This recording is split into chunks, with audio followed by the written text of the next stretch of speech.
been said, he who owns the language owns the message. I'm Dr. Christine Bacon, and this is one in a series of Taking Back the Language, where we understand how language controls much of our thinking.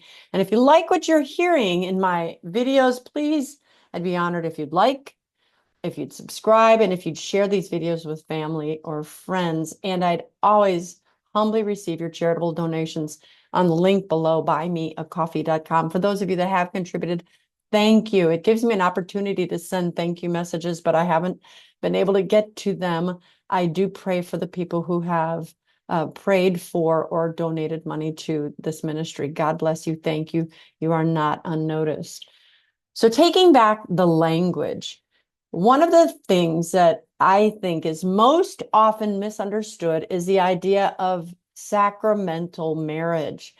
I was just talking to a friend today, and she works in the Catholic Church and has a hard time trying to get people to understand the differences. And one of the things I said is, we can start by stopping saying, well, you're married, but you're not sacramentally married.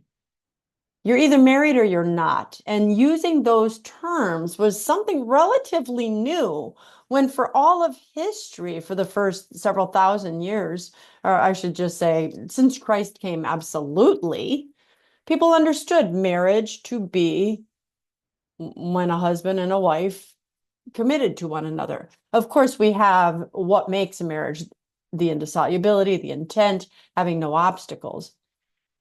But when people get married these days, it's become so commonplace to kind of water down what marriage is. You hear people say, well, I'm married outside the church, or I'm married in the church, or I'm married here, I did this. And so that when we say to them, you got to get married in the church, they go, what's the point? I'm already married. Well, actually, you're not. And here's the language. We in the Catholic Church need to stop saying, oh, well, you're not sacramentally married. We need to simply say, you're not married. If a Catholic couple entered into a union in a court or outside of the church with someone who didn't have the authority of God to do so, that couple's simply not married. You may be civilly married. You are considered married by the state. The state will consider you married. But in the eyes of God, you are not yet married. You can contract that covenant with God. And if you're Catholic, there are rules. There are not rules of the Catholic Church. The Catholic Church is telling you what the Lord has said makes your marriage valuable, or makes it valid, excuse me.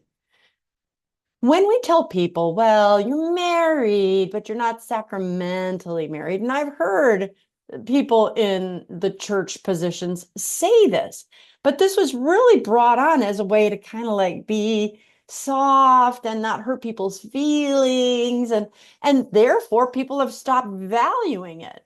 So when we look at people and say, oh, you're Catholic and you were married in a Protestant church, or you were married at a justice of the peace, or you were married on the beach and you didn't have a Catholic priest or deacon there, you didn't get permission from the church, who checks to see if there's any impediments, you're not married.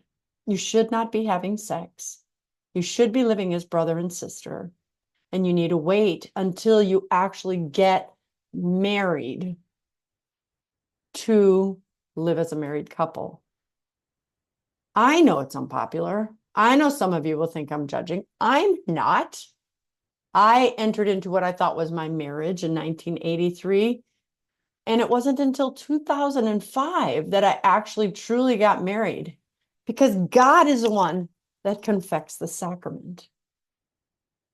So when you get married in the courts, you get all the privileges of tax deductibility, of the world thinking that you two are committed to each other, and you may be committed to each other,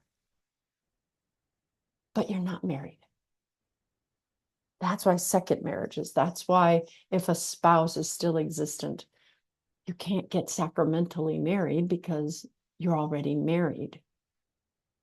Does this make sense? If we can stop using language that waters down a thing, we will be better able to understand that thing. And that's why the church has to say to people, you're not married. You're not able to have sex. Oh, you're trying to get married in the church. You're trying to convalidate. These are fancy words. Yes, they do mean something, but they are explaining in a soft way, a way of rectifying a problem.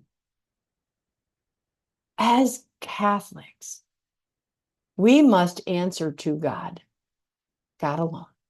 We must do things God's way. And if God says that we must get married in a church or with the permission of the church who has done its due diligence, then it's God who we must answer to. So I hope this helps. I hope you don't think I'm a big old meanie. I know I'm direct. I guess I can't care, right? I can only care what God says. So while you'll still hear priests and deacons and people in the church and Catholics say sacramentally married or married, understand what it means, understand why they started saying that way. You're either married or you're not married. If you're not married and you're living with a man or a woman and you have children with that person, get married. Go to the church. Do what the Lord says you are to do, and only then will he shower you with blessings. Why pass up on the graces? I wouldn't want to live without him. As a matter of fact, I can't live without his graces. I'm Dr. Christine Bacon. Thanks for watching this Bacon Bit. And as always, remember to live your life sunny side up.